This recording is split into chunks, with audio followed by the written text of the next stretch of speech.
Hello student, आज हम करेंगे chapter 2 chemistry is matter around us pure. जो ये प्योर वर्ड है, तुम इसको डे टू डे लाइफ में यूज करते हो। हम कहते हैं it is pure ghee, pure oil, pure water, but chemistry में प्योर का मतलब कुछ और है और जो हम प्योर वर्ड यूज करते हैं उसका मतलब कुछ और है। अब यहाँ पे प्योर का मतलब क्या है कि यहाँ पे कोई भी मिक्सिंग नहीं है, ठीक है। अगर घी है तो वो प्योर घी है, उसमें हमने कुछ और एड ऑन नहीं करा है, जिसको हम कहते हैं देयर इज नो एडल्ट्रेशन, ठीक है। बट जो साइंटिस्ट इस प्योर का मतलब यूज करते हैं तो वो प्योर का मतलब है कि it is made up of only one thing, ठीक है। तो यहाँ पे जैसे मिल्क है, अगर हम कह रहे हैं अरे it is a pure milk, but जो इस चैप्टर में उसका मतलब वो प्योर नहीं है, इट इज अ मिक्सचर। क्यों मिक्सचर है? क्योंकि उसमें वाटर है, फैट है, प्रोटीन्स है, वेरियस चीजेस है, मिक्सड अप है और इसलिए वो मिक्सचर हो जाएगा। बट अगर मैं कहूँ gold, gold is what? Pure substance. क्यों? क्योंकि इसमें सिर्फ गोल्ड है, तुम गोल्ड ही मिलेगा, गोल्ड के अलावा तुम्हें सिल्वर है, एल्यूमिनियम, कोई और चीज नहीं मिलेगी, and it is a pure substance. तो प्योर की डेफिनेशन क्या है? It means that all the constituent particles of that substance are the same in their chemical nature. जितने भी पार्टिकल्स हैं उस चीज के अंदर, सारे के सारे कैसे हैं? केमिकली उनका जो नेचर है वो कैसा है? सेम है। अ pure substance consist of a single type of particle. In other words, a substance is a pure single form of matter. की प्योरिटी होगी तो इसका मतलब है वो उसमें एक ही टाइप ऑफ, तुम्हें एलिमेंट कह लो या एक ही टाइप ऑफ पार्टिकल्स कह लो, उसमें मिलेंगे। अब फिर मिक्सचर क्या है? Mixtures are constituted by more than one kind of pure form of matter. अब इसका मतलब क्या हुआ? जैसे हमने मिल्क लिया था, वाटर हो गया, उसमें फैट्स हैं, तो ये चीजें क्या हैं? वैसे अगर हम इंडिविजुअली देखें तो this are pure substances, but हमने उन सारे प्योर सब्सटेंसेस को मिक्स करके हमने क्या बना दिया? मिक्सचर बना दिया। तो जैसे ये कह रहे हैं कि तुम्हें पता है अगर वाटर में सोडियम क्लोराइड प्रेजेंट है। What is sodium chloride? Common salt, जो नमक हम यूज करते हैं। तो जो ये सोडियम क्लोराइड है, अगर हम इसको पानी में मिक्स करके हीट करें तो तुम्हें पता है सारा का सारा पानी क्या हो जाएगा? इवेपोरेट हो जाएगा और नीचे क्या बचेगा? सोडियम क्लोराइड बचेगा, ठीक है। तो पहले सोडियम क्लोराइड और वाटर का तो मिक्सचर था, पर अब क्या चीज बची? Sodium chloride. अब हम इस सोडियम क्लोराइड को सेपरेट नहीं कर सकते बाय फिजिकल प्रोसेसेस, उसके केमिकल कंस्टिट्यूएंट्स में अलग अलग नहीं कर सकते। लाइक फिजिकली हम Na और Cl को अलग नहीं कर सकते। Similarly sugar is a substance which contains only one kind of pure matter and its composition is same through out. ऐसा होगा कि तुमने एक शुगर का दाना लिया, अरे ये तो प्योर है, अरे ये तो इम्प्योर है। नहीं, शुगर ओवरऑल क्या है? वो एक ही चीज से तो बनी हुई है, उसका कॉम्पोजिशन कैसा है? सेम है थ्रू आउट। मतलब कि क्या? अगर मैं टेस्ट करूँ तो कहीं पे ऐसा होगा कि यहाँ पे ये दाना मुझे थोड़ा ज़्यादा स्वीट लगा, ये जो दाना है या पार्टिकल है ये मेरे को थोड़ा कम स्वीट लगा। नहीं, इसका जो कॉम्पोजिशन है वो यूनिफॉर्म है throughout. Soft drink and soil are not single pure substance, इसमें मिक्सचर है ये। सॉइल में तुम्हें पता है पेबल्स होते हैं, रूट्स होंगे, कुछ और अदर टाइप्स ऑफ, लाइक हम कहेंगे क्ले हो गया, सैंड हो गया, डिपेंड करेगा, ठीक है। बट सॉफ्ट ड्रिंक में भी तुम क्या कहोगे कि सॉफ्ट ड्रिंक, अब हम आगे देखने वाले, it is an example of mixture. Whatever the source of a pure substance may be, it will always have same characteristic properties. Source कुछ भी रहने दो, बट प्योर सब्सटेंस में तुम्हें क्या मिलेगा? एक ही कैरेक्टरिस्टिक थ्रू आउट दिखेगी। And therefore we can say that a mixture contains more than one pure substance. Yes, उसमें हम अगर 2-3 प्योर सब्सटेंस डाले, जैसे केक है, केक में तुमने बेकिंग सोडा लिया, मैदा लिया, शुगर लिया, ये individually are pure substances, but अगर हम इनको मिक्स कर रहे हैं तो ये क्या हो जाएगा? Cake is not a pure substance, it is a mixture of various जो प्योर सब्सटेंसेस है उनका। अब यहाँ पे क्वेश्चन है पहला ही, what is mean by substance? तो हम कहेंगे substance is a kind of matter that can not be separated into other kind of matter by any physical processes. ये हम कहेंगे एक ऐसा स्टेज है, उसके फर्दर तुम इसको कन्वर्ट, कोई भी फिजिकल प्रोसेस लो, उसका ब्रेक डाउन नहीं कर सकते हो या सेपरेट नहीं कर सकते हो उसको, ठीक है। तो वो सब्सटेंस हुआ। अब ये कह रहे हो होमोजीनियस हेट्रोजीनियस मिक्सचर्स के बीच में डिफरेंस करो। तो ये क्वेश्चन यहाँ पे भी और ये क्वेश्चन थोड़ा नीचे जाके भी है, तो ऑब्वियसली ये हम आगे जाके देखेंगे। अब what is a solution? A solution is a homogeneous mixture of 2 और मोर सब्सटेंसेस, याद रखना है। अब इसका मतलब क्या हुआ होमोजीनियस सॉल्यूशंस क्या हो गया कि तू होमोजीनियस है कि तुमने 2-3 चीजें मिक्स कर दी और तुम्हें थ्रू आउट वो सेम दिखाई दे रहा है, तुम्हें आइडेंटिफाई करने में प्रॉब्लम हो रही है कि इसमें तुमने क्या मिक्स करा है। तो जैसे लेमनेड एग्जांपल है, लेमनेड हो गया, सोडा वाटर हो गया, तुम उसमें बता सकते हो कि कौन सा नींबू पानी है, कौन सा चीनी है, कौन सा नमक है? नहीं बता सकते। तो this are all examples of solutions. पर जब जब हम सॉल्यूशंस कहते हैं सबको सॉल्यूशन का मतलब क्या लगता है? लिक्विड फॉर्म लगता है। नहीं, सॉल्यूशंस अदर फॉर्म में भी एग्जिस्ट करते हैं, solid as well as gases. Solid का एग्जाम्पल एलॉयज है और गैसेस का एग्जाम्पल एयर है। In a solution there is homogeneity at the particle level. For example lemonade taste the same throughout. तुम अगर लेमनेड का ऊपर का लेयर क्या पियो, बीच का लेयर क्या पियो, नीचे का लेयर क्या पियो, तुम्हें लेमनेड का जो टेस्ट है ओवरऑल वो कैसे मिलेगा? सेम मिलेगा। This shows that the particles of sugars और salt are evenly distributed in the solution. ऐसा नहीं होता है कि नीचे ज़्यादा मीठा लग रहा है और ऊपर ज़्यादा मीठा लग रहा है और बीच में फीका है, ऐसा पॉसिबिलिटी नहीं। अब तुम मिक्स नहीं करोगे and then you are saying कि नहीं मैम ऐसा हो जाता है, वो अलग है। हम कह रहे हैं कि तुमने प्रॉपरली इनको मिक्स कर दिया और अब तुम टेस्ट करोगे तो ओवरऑल तुम्हें इसका जो टेस्ट है कैसा मिलेगा? सेम मिलेगा थ्रू आउट, मतलब जो इसका कॉम्पोजिशन है थ्रू आउट सेम है। अब हम जो सॉलिड सॉल्यूशन है उसका एग्जांपल लेते हैं, alloys. What are alloys? Alloys is a homogeneous mixture. ठीक है, ये भी होमोजीनियस मिक्सचर है। किसका? जो एलॉयज है वो मिक्सचर है, होमोजीनियस मिक्सचर है। अब तुम कहोगे what is homogeneous, heterogeneous? Homogeneous वो हैं जिसको तुम आंखों से देख के नहीं बता सकते हो, there are no visible boundaries, तुम नहीं डिस्टिंग्विश कर सकते हो कि इसमें कौन सी कहाँ पे क्या चीज़ें तुमने मिक्स आउट करी है। और हेट्रोजीनियस वो हो गया जो हम देख के बता सकते हैं। लाइक अगर हम कह रहे हैं कि लेमनेड है, तुम बिना टेस्ट करे मुझे बता सकते हो कि उसमें मैंने सॉल्ट डाला है, मसाला डाला है, चीनी डाली है, लेमन डाला है या कुछ और भी मैंने ऐड ऑन किया है। जब तक तुम टेस्ट नहीं करोगे या तुम्हें नहीं पता है क्या चीज़ें मिक्सड आउट है तो बताना थोड़ा मुश्किल होगा।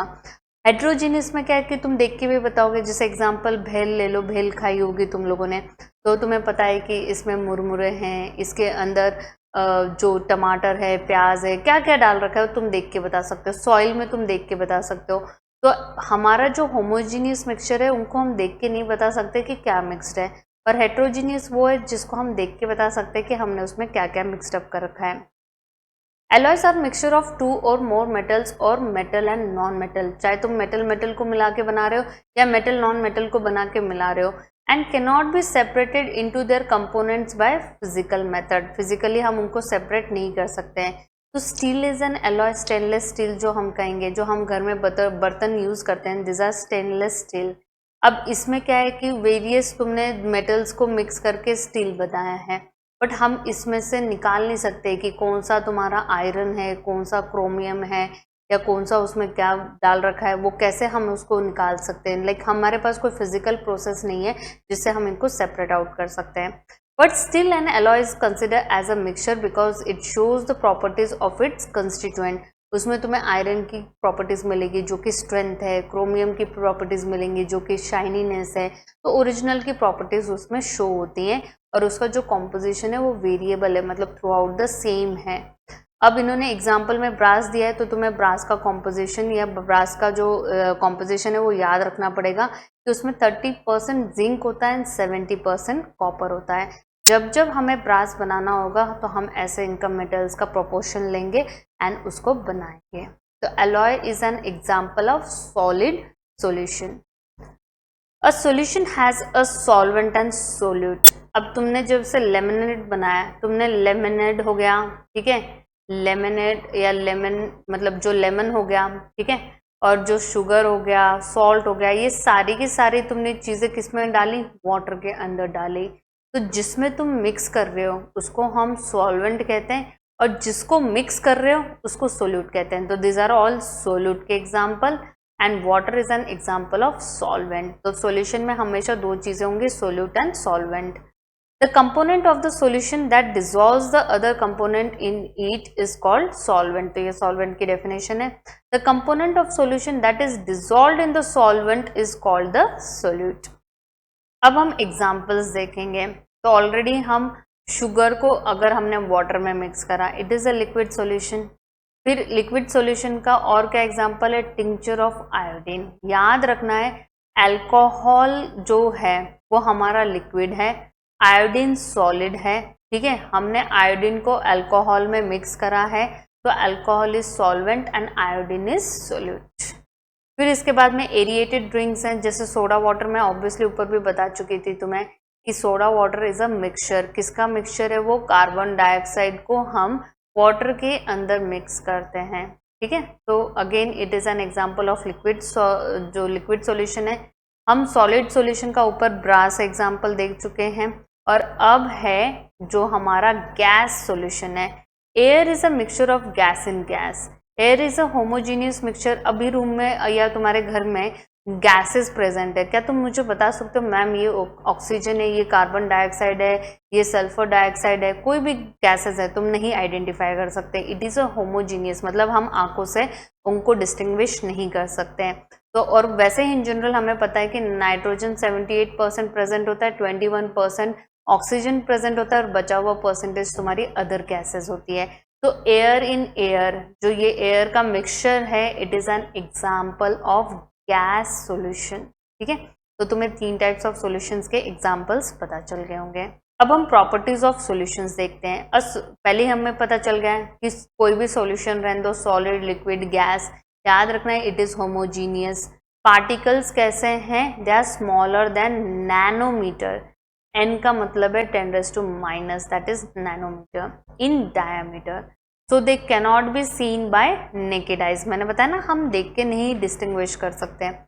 Because of very small particle size they do not scatter a beam of light. इनके पार्टिकल साइज इतने छोटे हैं कि अगर तुम टॉर्च लेके उस सॉल्यूशन से पार करोगे तो तुम्हें वहां पे स्कैटरिंग ऑफ लाइट नहीं दिखेगी। So the path of light is not visible in a solution, and the solute particles cannot be separated from the mixture by the process of filtration। अगर तुम फिल्टर पेपर लगा के उसमें से ये solution पास कर दोगे तो सारा का सारा सॉल्यूशन क्या हो जाएगा, चला जाएगा, मतलब फिल्टर हो जाएगा, वहां पे तुम्हें ऊपर कुछ नहीं मिलेगा। The solute particles do not settle down when left undisturbed। याद रखना है कि इसके जो पार्टिकल्स है वो अनडिस्टर्ब करोगे तो भी सेटल डाउन नहीं होते, वो घूमते ही रहेंगे, घूमते ही रहेंगे, एंड इसलिए इसका सॉल्यूशन हम कैसे कहते हैं, स्टेबल। अब है कॉन्सेंट्रेशन ऑफ अ सॉल्यूशन। ये हम बता सकते हैं कि सॉल्यूशन कैसा है, प्योर है मतलब लाइक कॉन्सेंट्रेटेड है, या डाइल्यूटेड है, या सैचुरेटेड है, हम बता सकते हैं, ठीक है। तो ये हम कैसे बताएंगे, on the basis of solute quantity. Depending upon the amount of solute present in a solution it can be called diluted, concentrated or saturated solution। dilute and concentrated are comparative terms। किसी के लिए वो diluted ज़्यादा होगा, किसी के लिए diluted कम नहीं होगा, तो ये comparably एक सबके लिए अलग अलग होगा। तुम कहोगे इसका मतलब क्या है कि अगर हमने एक ग्लास लिया है, ठीक है, और हमने जैसे ये लेमन वाला हमारा जो लेमन है, लेमनेड है, ये वो है। अब मैंने इस लेमनेड को एक जार में डाल दिया और उसमें मैंने 2 ग्लास पानी डाल दिया, तो ये क्या हो गया, डाइल्यूटेड हो गया। किसी पर्सन के लिए स्टिल वो लेमनेड विल बी गुड, और किसी के लिए होगा कि नहीं अच्छा नहीं लग रहा है। तो जो हमारा डाइल्यूटेड है और कॉन्सेंट्रेटेड है उसकी डेफिनेशन डिफर कर सकती है पर्सन टू पर्सन। बट याद रखना है अगर ये लेमनेड है और मैं इसमें ऑब्वियसली पानी तो कम नहीं कर सकती, तो ये हम कहेंगे इट इज कॉन्सेंट्रेटेड लेमनेड है हमारा, और इसमें हमने 2 ग्लास पानी डाले हैं जार के अंदर, इसी लेमनेड को लेके उसमें 2 ग्लास और डाल दे तो ये क्या हो गया, डाइल्यूटेड हो गया।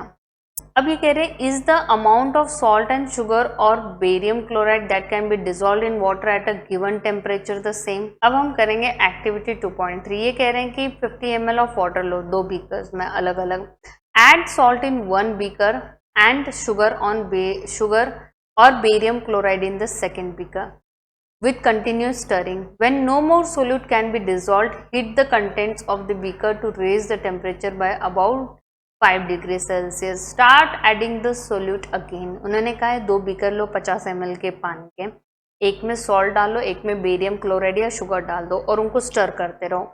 अब तुम्हें कब तक मतलब वो स्टर करना है और कब तक डालते रहना है, जब तक no more solute can be dissolve, कि वो सैचुरेशन लेवल आ गया कि जो भी तुमने ऐड किया था वो नीचे सेटल डाउन होने लग गया, मिक्स करने के बजाय वो सेटल डाउन होने लग गया। बट अब तुमने उसको 5 डिग्री सेल्सियस पे उसका टेम्परेचर रेज कर दिया, तो याद रखना है कि सोल्यूट क्या होने लग जाएगा, डिसॉल्व होने लग जाएगा। तो इसलिए याद रखना है जब तुम डिफरेंट सब्सटेंसेस को मिक्स करते हो, ठीक है, तो तुम्हारा जो सॉल्वेंट है लाइक वाटर है वो सेम है, बट सब्सटेंसेस जो तुम मिक्स कर रहे हो उसके अंदर वो अलग अलग है। तो याद रखना है सेम क्वांटिटी कभी मिक्स नहीं होगी। सब्सटेंस मैटर करता है कि क्या लिया जा रहा है, ठीक है। एट जो जिस टेम्परेचर पे तुम मिक्स कर रहे हो और जिसको तुम मिक्स कर रहे हो उन दोनों के ऊपर डिपेंड करता है कि कितनी क्वांटिटी उसके अंदर मिक्स होगी। तो ये वाली चीज़ जब हम बैक एक्सरसाइज डिस्कस करेंगे तो उसमें तुम्हें और बेटर वे में समझ में आ जाएगी। अब है कि ये कह रहे हैं कि at any particular temperature a solution that has dissolved as much solute as it can capable of dissolving is said to be saturated solution. इसका मतलब क्या है, मैंने एक ग्लास लिया, अगर मैं उसके अंदर 2 स्पून्स ऑफ शुगर डाल रही हूँ तो याद रखना है वो क्या हो जाएगी, डिसॉल्व हो जाएगी। ऑब्वियसली उसमें डिसॉल्व हो रही है, बट 2 स्पून्स के ऊपर मैं अगर थोड़ा भी शुगर डालूँ तो वो सॉल्यूशन में मिक्स नहीं होके या डिसॉल्व ना होके वो क्या हो जाएगी, नीचे सेटल डाउन हो जाएगी। और ऐसे सॉल्यूशन को जब हम no more solute can be added, ऐसी सिचुएशन हो जाएगी तो मैं इस सॉल्यूशन को क्या कहूँगी, सैचुरेटेड सॉल्यूशन कहूँगी, ठीक है। बट तुम्हें याद रखना है कि ये सैचुरेटेड सॉल्यूशन सिर्फ पर्टिकुलर टेम्परेचर पे होगा, जिस टेम्परेचर पे तुम चेक कर रहे हो। अगर मैंने टेम्परेचर को राइज कर दिया, हीट करना स्टार्ट कर दिया, तो मैं अब 2 स्पून के बजाय 3 स्पून्स भी ऐड कर सकती हूँ। क्यों? क्योंकि हीटिंग क्या करता है, इंटरमोलिकुलर फोर्स को डिक्रीज करता है, तो स्पेस बन जाएगी और वो शुगर वहाँ पे ऑक्यूपाई कर लेगी स्पेस को। तो अगर टीचर पूछती कि हम सैचुरेटेड सॉल्यूशन को अनसैचुरेटेड में कैसे कन्वर्ट करेंगे, तो उसका इजी तरीका, मतलब उसके 2 तरीके हैं। एक है कि तुम इसकी जो सॉल्वेंट है, सॉल्वेंट को इंक्रीज कर दो, मतलब जो भी तुम पानी है पहले 1 गिलास था तो अब 2 गिलास कर दो, तो ऑब्वियसली और सोल्यूट ऐड हो जाएगा उसमें। या फिर तुम टेम्परेचर को क्या कर दो, इंक्रीज कर दो। टेम्परेचर को इंक्रीज कर दोगे तो more solute can be added, ठीक है। तो इस तरीके से हम सैचुरेटेड को क्या कर सकते हैं, अनसैचुरेटेड में कन्वर्ट कर सकते हैं। If the amount of solute content in a solution is less than saturation level, कि सोल्यूट कम है सॉल्वेंट ज़्यादा है, तो ऐसे सॉल्यूशन को हम क्या कहेंगे, अनसैचुरेटेड सॉल्यूशन कहेंगे। पर वो कह रहे हैं कि सपोज एक सॉल्यूशन सैचुरेटेड है और तुमने उसको एट अ सर्टेन टेम्परेचर पे सैचुरेटेड बन गया एंड देन उसको कूल होने के लिए रख दिया, तो क्या होगा। तो इसका आंसर तुम्हें लर्न होना चाहिए। जो भी सब्सटेंस था, ठीक है, सोडियम अगर हमने उसमें नमक डाला है तो नमक के क्रिस्टल्स बन जाएंगे, पोटेशियम क्लोराइड डाला है तो उसके क्रिस्टल्स हो जाएंगे। जो भी सब्सटेंस को एज अ सोल्यूट तुमने यूज करा था सॉल्वेंट के अंदर, उसके क्रिस्टल्स फॉर्म हो जाएंगे, ठीक है। ये क्वेश्चन तुम्हें एग्जाम्पलर के अंदर है और वहां पे इसका आंसर है। We can infer from the above activity that different substances in a given solvent have different solubilities at same temperature. Yes. अगर तुम 80 डिग्री सेल्सियस पे 5 सब्सटेंसेस की सोल्युबिलिटी चेक करोगे तो कोई 50 ग्राम होगा, कोई 60 ग्राम होगा, कोई 58 ग्राम होगा, लाइक सबकी जो सोल्युबिलिटी की क्वांटिटी वो डिफर करती है, ठीक है। The concentration of a solution is the amount of solute present in a given amount of solution. तो हम चेक कर सकते हैं कि इतने अमाउंट ऑफ सॉल्यूशन में कितना सोल्यूट होगा। There are various ways of expressing, हमारे पास 3 मेथड हम इस क्लास 9th में डिस्कस करेंगे। पहला है mass by mass, mass of solute upon mass of solution into 100। फिर सेकेंड है हमारे पास mass by volume, mass of solute upon volume of solution. Third है वॉल्यूम बाय वॉल्यूम, इसमें वॉल्यूम ऑफ सोल्यूट ऊपर आएगा, वॉल्यूम ऑफ सॉल्यूशन नीचे आएगा, परसेंटेज है तो हर एक में इंटू 100 होगा। तो अब हम एग्जाम्पल 2.1 देखते हैं। ये कह रहे हैं a solution contains 40 gram of common salt in 320 gram of water. याद रखना है दिस इज सोल्यूट, ठीक है, ये सोल्यूट का मास है, ये सॉल्वेंट का मास है। पर तुम्हें डिनोमिनेटर में क्या चाहिए, तुम्हें चाहिए मास ऑफ सॉल्यूशन। तो याद रखना है कि पहले हमें क्या करना पड़ेगा, मास ऑफ सॉल्यूशन निकालना पड़ेगा, जो कि एडिशन से आएगा दोनों के, 40 प्लस 320 दैट इज 360। अब हम इसमें डालें मास ऑफ सोल्यूट कितना था 40, मास ऑफ सॉल्यूशन कितना है 360 इंटू 100, 0 0 कैंसिल, 4 1 जा 4 9 जा। अब हम 100 को 9 से डिवाइड कर देंगे, 9 1 ज़ा 9, 9 1 ज़ा 9.9 1 ज़ा 9%, तो ये कितना हो गया 11.11%। ठीक है, अब हम कुछ एक्स्ट्रा क्वेश्चंस देख लेते हैं। यहाँ पे इन्होंने कहा है if 100 gram of salt is present in 500 gram of solution. यहाँ पे सॉल्वेंट नहीं दिया है, मुझे डायरेक्ट सॉल्यूशन दे दिया है। तो तुम्हें पता है कॉन्सेंट्रेशन का फॉर्मूला क्या हो जाएगा, कॉन्सेंट्रेशन होता है मास of solute upon mass of solution into mass of solution into 100। तो सोल्यूट कितना है 110, सॉल्यूशन इज 550 इनटू 100, 0 0 कैंसिल, 11 1 ज़ा 11 5 ज़ा 5 1 ज़ा 5 20 ज़ा, और कितना परसेंटेज है 20%। अभी कह रहे हैं calculate the mass of sodium sulphate required to prepare its 20% in 100 gram of water.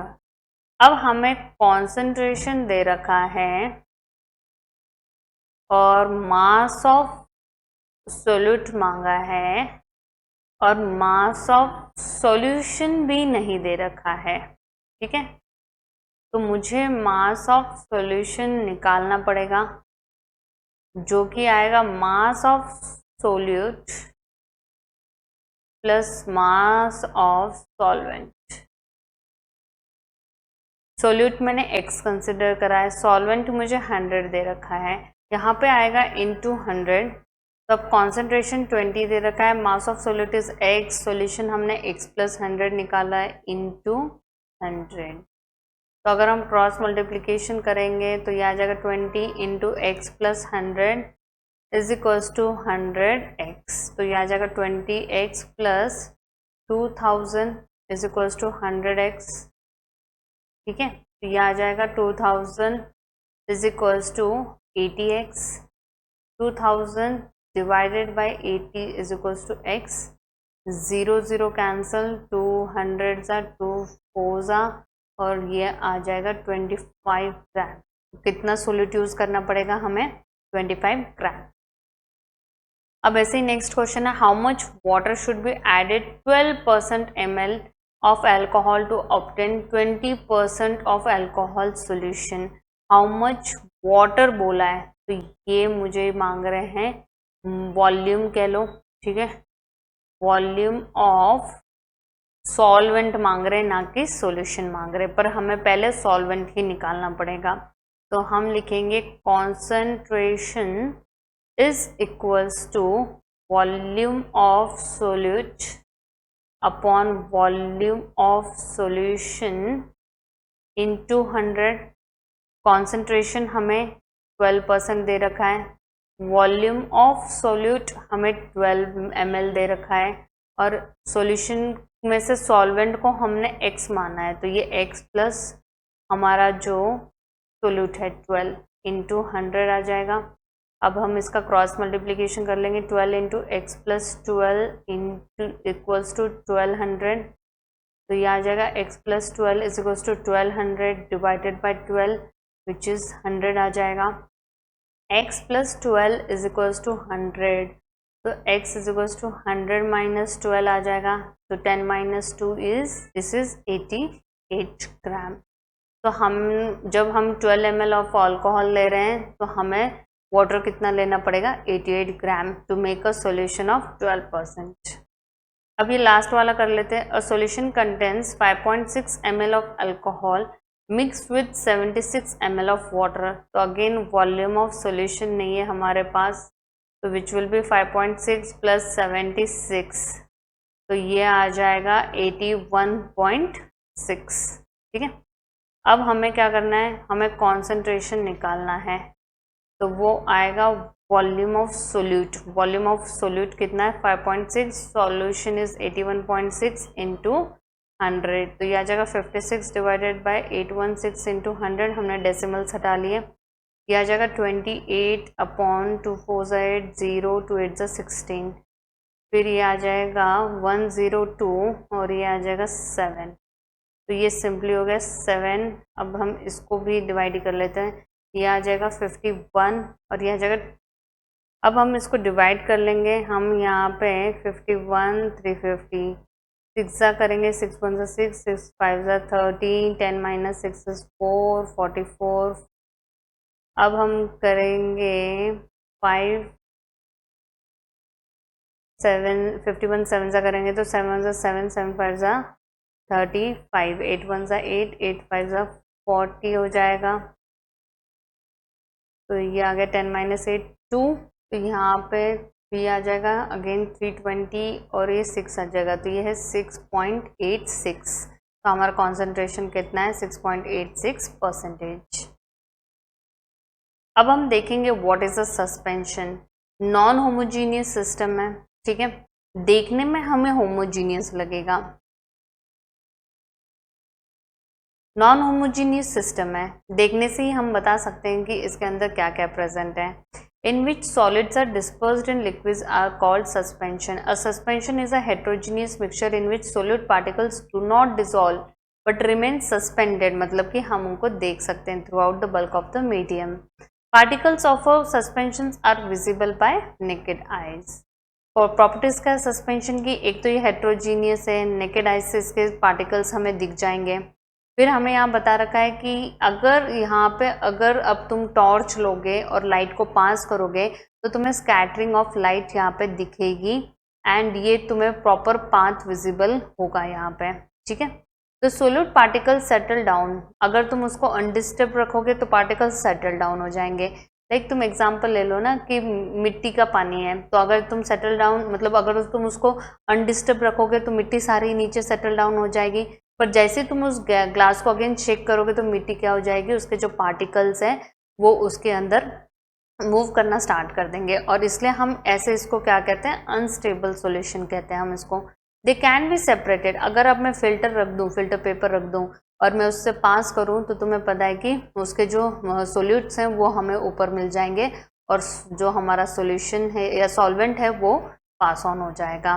When the particles settle down, the suspension breaks and does not scatter light anymore.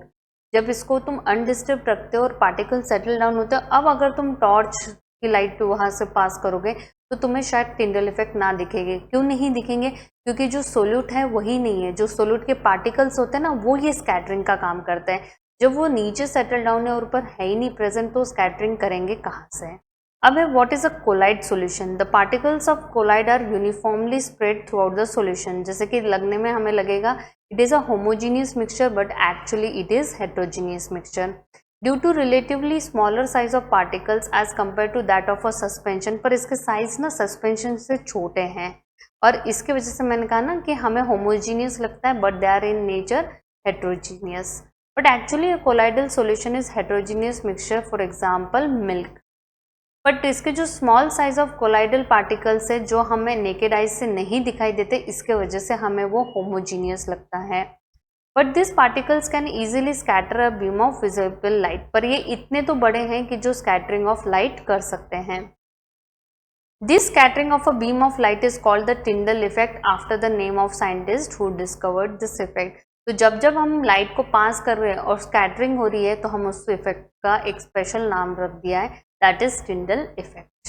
यहाँ पे तुम्हें दिख रहा है first solution is copper sulphate और वहाँ पे तुम्हें कोई भी विजिबल लाइट मतलब जो पाथ है विजिबल वो दिख नहीं रही है, बट यहाँ पे तुम्हें दिख रहा है। क्यों? क्योंकि इट इज कोलाइड है, ये मिल्क है, कोलाइड है, तो यहाँ पे स्कैटरिंग हो रही है, यहाँ पे स्कैटरिंग नहीं हो रही है, ठीक है। बट टिंडल इफेक्ट को हमने डे टू डे लाइफ में भी ऑब्जर्व करा है। जब जब हमारे घर में किसी एक स्मॉल होल से लाइट आती है, ठीक है, तो वहाँ पे एक बीम ऑफ लाइट एंटर करती हो, तुम्हें उसमें डस्ट पार्टिकल्स मूव करते हुए दिखते हैं, तो वो टिंडल इफेक्ट है, ठीक है। और सेम वे हमने जो कैनोपी ऑफ फॉरेस्ट है, ऐसे कैनोपी ऑफ फॉरेस्ट है कि बहुत डेंस फॉरेस्ट है पर कहीं से तो एक हल्की सी स्पेस है जहाँ से तुम्हारी सनलाइट एंटर कर रही है, ठीक है। तो इसको भी हम एग्जाम्पल क्या देते हैं, टिंडल इफेक्ट यहाँ पे भी हमें ऑब्जर्वर होगा। In forest mist contains tiny droplets of water which act as a particles of colloid dispersed in air. अब कोलाइड्स की प्रॉपर्टी क्या है, हेट्रोजीनियस है, दिखने में होमोजीनियस लगता है पर है हेट्रोजीनियस। इसके साइज ऑफ पार्टिकल्स छोटे ही हैं, हमें नेकेड आइज से दिखाई नहीं देते हैं, but they are big enough, पर इतने तो बड़े हैं कि जो स्कैटरिंग ऑफ लाइट कर सकते हैं और हमें टिंडल इफेक्ट दिख सकता है। They do not settle down. ऐसा मिल्क में कभी नहीं होगा कि फैट नीचे हो गया और प्रोटीन्स ऊपर आ गए या और भी उसमें जो चीज़ें प्रेजेंट है वो अलग अलग हो गए, नहीं, वो थ्रू आउट क्या होंगे, मिक्स्ड होंगे, लाइक होमोजीनियस टाइप होंगे। मतलब उसके जो पार्टिकल्स हैं वो डिस्टर्ब, मतलब अनडिस्टर्ब रखोगे तो भी वो क्या करते रहेंगे, घूमते रहेंगे, ठीक है। तो इट इज़ क्वाइट स्टेबल। सबसे ज़्यादा स्टेबल सॉल्यूशंस है, फिर कोलाइड्स है, एंड सबसे कम अनस्टेबल कौन है, जो सस्पेंशन है। दे कैनॉट बी सेपरेटेड, पर अगर हम फिल्टर पेपर रखें और उसको सेपरेशन करने की कोशिश करें तो ऑब्वियसली वो सेपरेट नहीं होंगे, ठीक है। तो पर इसके लिए एक स्पेशल टेक्निक है, सेंट्रीफ्यूगेशन, ठीक है। उसमें क्या होता है, एक टेस्ट ट्यूब होती है, हम उसमें उसको रख देते हैं और एक मशीन होती है, हम उसके अंदर उसको रख के तेज़ घुमाते हैं। तेज़ घुमाने की वजह से क्या हो जाएगा, तुम्हारा अलग अलग पार्टीशंस हो जाएंगे उसके जो कंस्टिट्यूएंट उसमें प्रेजेंट है, और इसलिए हम इनका सेपरेशन सिर्फ सेंट्रीफ्यूगेशन से कर सकते हैं। याद रखना है जो कोलाइडल सॉल्यूशन है उसमें दो टाइप के कंपोनेंट्स प्रेजेंट है, एक को हम डिस्पर्स्ड फेज कहेंगे एंड एक को डिस्पर्जन मीडियम कहेंगे।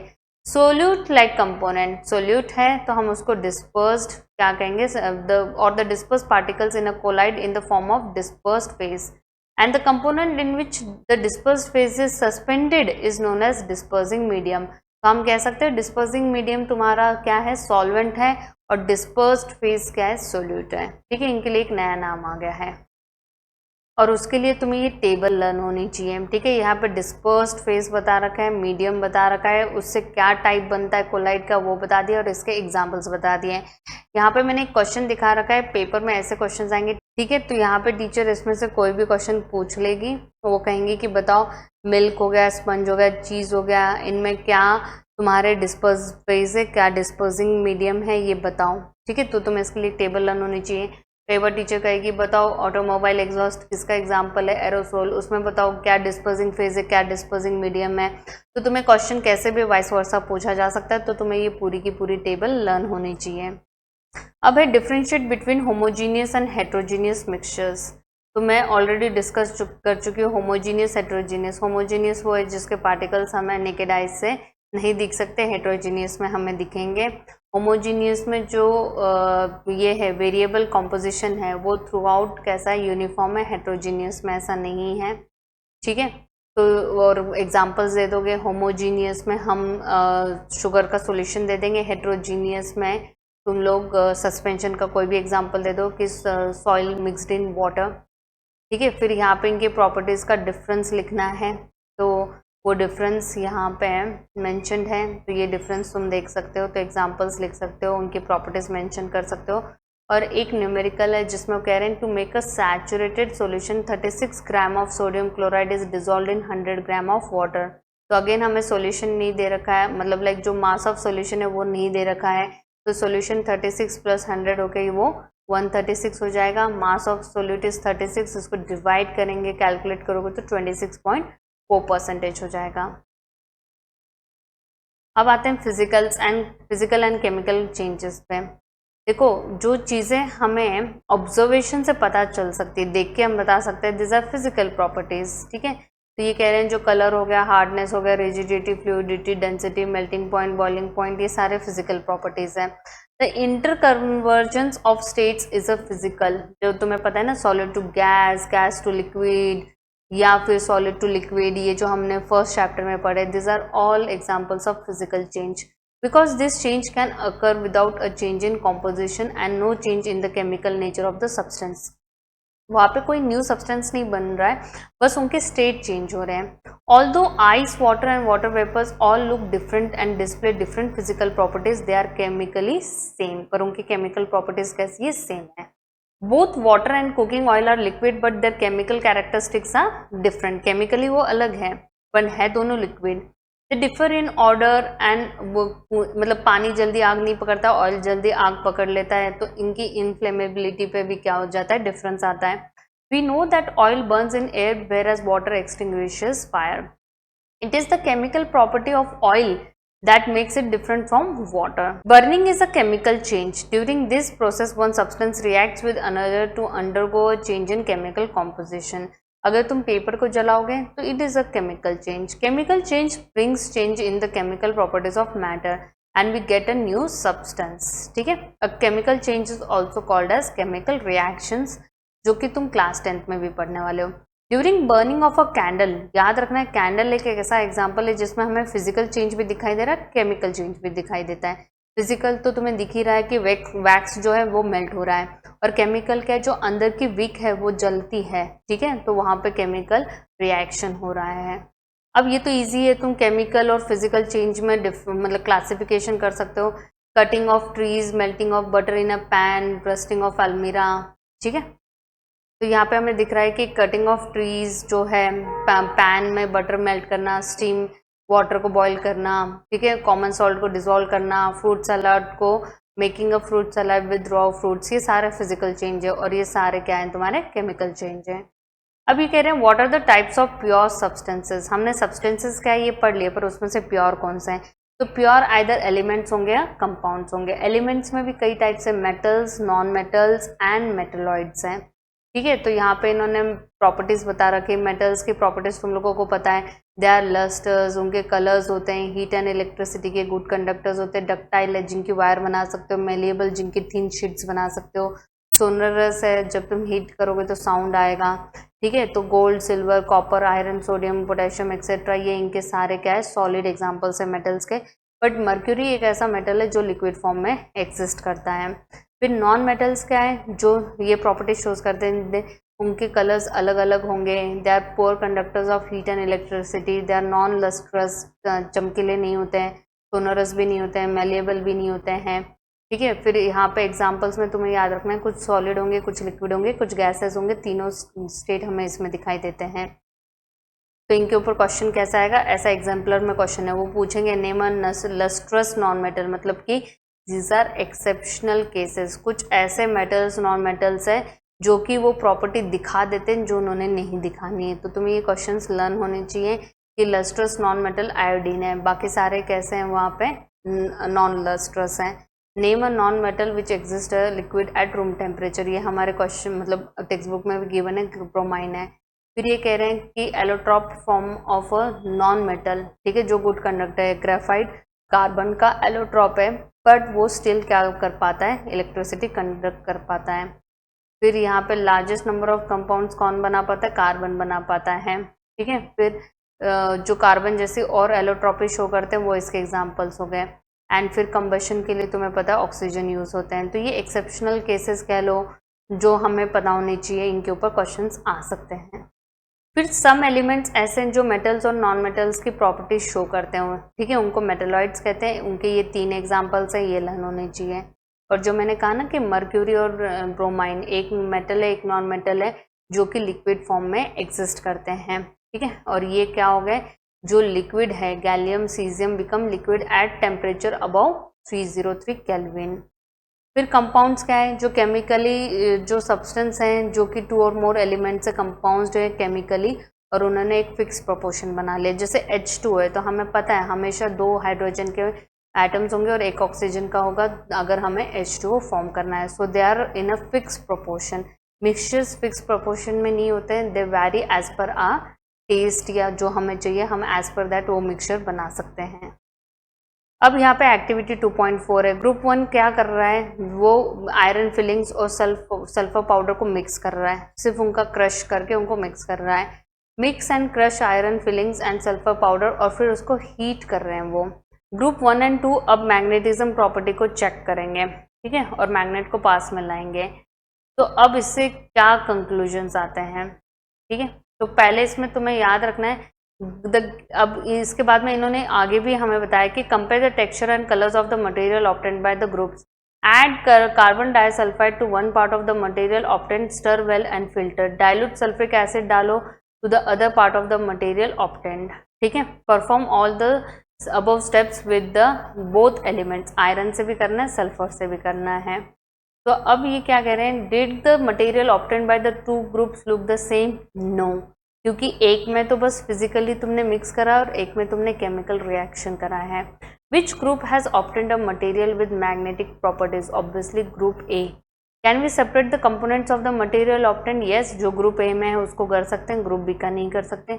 On adding dilute sulphuric acid और dilute hydrochloric acid, did both the groups obtain a gas, a gas obtain करेगा, क्यों, क्योंकि मेटल एसिड्स के साथ रिएक्ट करके गैस रिलीज करता है। तो gas obtained by group 1 is hydrogen.